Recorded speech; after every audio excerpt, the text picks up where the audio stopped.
Ben ar fin kefredi diwezan a zo buezi lerc'hen an bet Bretaña. Tu as lerc'hen Bretaña, a zo lerc'hen zo bet kroe gant a Rannvro Breizh a zo perc'hen war a lerc'hen ze. Si tu petra eo Bretaña, Bretaña zo ur porchet. Gavez buezet gant yamp. Et l'er ma yamp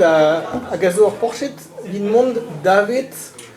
tout un dafar a zo niverelet war Breizh. Si tu vraiment un rabenag vel pevac'han anterkant mil teul war Bretaña, gweslet da Breizh,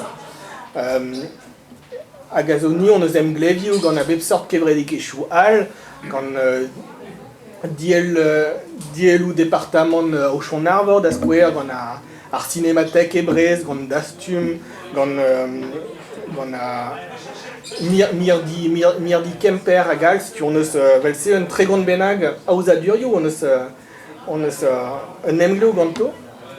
A valer Bretaña, a ya da eosti ar pezh a zo war a lerc'hennoù se, evit m'ave fetu klask en lec'h nemet ken, tout ar pezh a zo gwestlet da Breizh war internet. Si tu da skouer m'ave laket mont troulez, vez kavet dija kalz traoù war Bretaña. La kont mont troulez zo c'hwer mil daouteul war nugen gwestlet a mont troulez war Bretaña nemet ken, setu zo a bep sort traoù zo kartennoù post koz, o tont deus a kartopol a zo mirdi a kartennoù post e Breizh, zo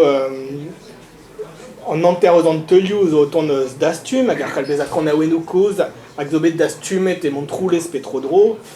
zo traoù eus le metron, on eus lemgleo gant le metron ive hag a zo geriadur ar sindikalourien, setu zo tri-c'han buez eus stourmerien syndikalistet eus mont troulez war c'horrez, zo